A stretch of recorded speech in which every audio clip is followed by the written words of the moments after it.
एक छोटे से घर में एक सामान्य वर्ग का परिवार रहता था, जिसमें माता पिता व दो बच्चे रहते थे, दिया और चिराग। दिया और चिराग दोनों ही कॉलेज में हमेशा प्रथम आते थे। उनकी माँ घर में सिलाई का काम करती थी। वह उनके पिता एक किराए की दुकान चलाते थे। दोनों ही कड़ी मेहनत के साथ अपनी गृहस्थी सामान्य तरीके से चला रहे थे। दिया अक्सर पढ़ाई के साथ साथ अपनी माँ की सिलाई में भी मदद करती थी, पर चिराग अपनी पढ़ाई खत्म करने के बाद अपने दोस्तों के साथ घूमता रहता।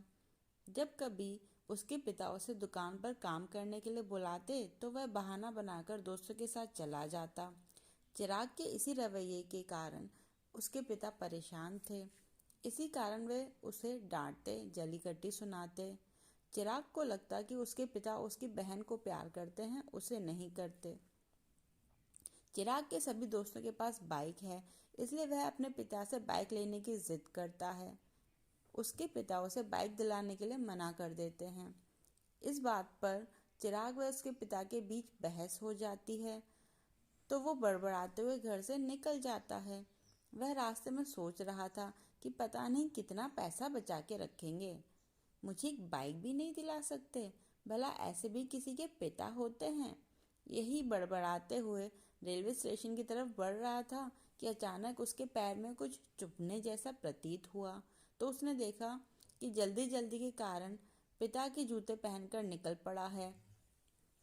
उसके पिता के जूते में एक कील उभरी थी जो उसके पैर में चुभ रही थी। वह कील उसके पैर में घाव कर रही थी, लेकिन उस समय वह गुस्से में था। बड़बड़ाते हुए आगे बढ़ गया। जैसे ही वह रेलवे स्टेशन पहुंचा तो उसने अपनी जेब में हाथ डाला, तो उसे याद आया कि वह अपना पर्स तो घर पर ही भूल गया है। अब बिना पैसों के कैसे जाएगा। कुछ देर स्टेशन पे बैठने के बाद उसके दिमाग में ख्याल आया और वह चुपके से घर जाकर पैसे ले आएगा। चिराग वापस अपने घर में चुपके से गया और अपने पिता के कमरे में घुसा तो उसने पैसों के लिए पिता की अलमारी खोली।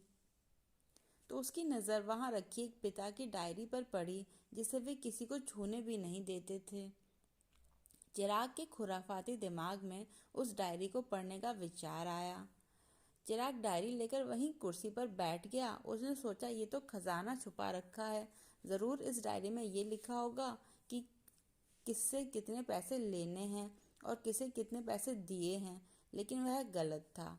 जब उसने डायरी का पहला पन्ना खोला तो उसके चेहरे के सारे भाव गायब हो गए, क्योंकि उस डायरी में वैसा कुछ भी नहीं था जैसा वह सोच रहा था। उस डायरी के उन हिसाबों का हिसाब था जो उसके पिता ने अलग अलग कामों के लिए लोगों से उधार लिए हैं। इनमें से ज्यादातर पैसे चिराग के कामों के कारण लिए गए थे। उस डायरी में एक लिस्ट थी जिसमें कंप्यूटर का नाम भी था। लिखा कुछ यूं था, 50,000 बेटे के कंप्यूटर के लिए। ये वही कंप्यूटर है जो चिराग आज भी यूज करता है, लेकिन उसे यह नहीं पता था कि उस कंप्यूटर के लिए पैसे कहाँ से आए। आज उसे इस डायरी से पता चला कि पैसे कहाँ से आए थे। अब चिराग के चेहरे पर गुस्से की जगह मायूसी आ चुकी थी। अचानक उसकी आंखों में आंसू बहने लगे। जब उसने दूसरा पन्ना पलटा तो वहां कुछ इच्छाएं लिखी थी।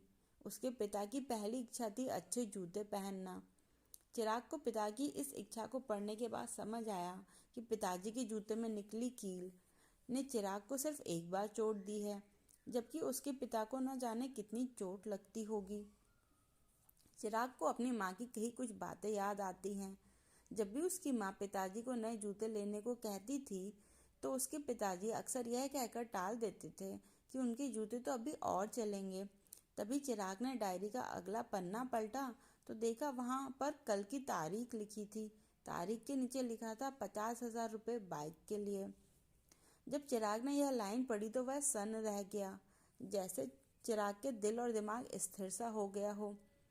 अब चिराग के मन में कोई शिकवा गिला नहीं बचा था, बस उसकी आंखों से आंसू बह रहे थे।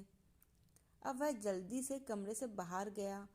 घर में अपनी माँ से पूछा, पिताजी कहाँ हैं? माँ ने कहा, पता नहीं।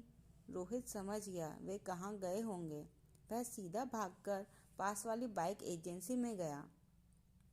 जैसे तैसे भागकर वह बाइक एजेंसी पहुंचा तो उसके पिता वहां एक बाइक देख रहे थे। उसने दौड़कर अपने पिता को गले लगाया और रोने लगा।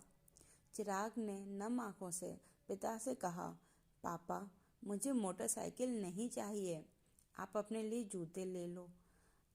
अब आज से मैं जो भी लूँगा वह अपने बलबूते पर अपनी मेहनत की कमाई से लूँगा।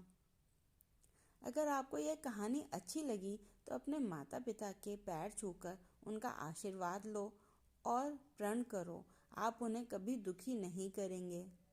Thank you.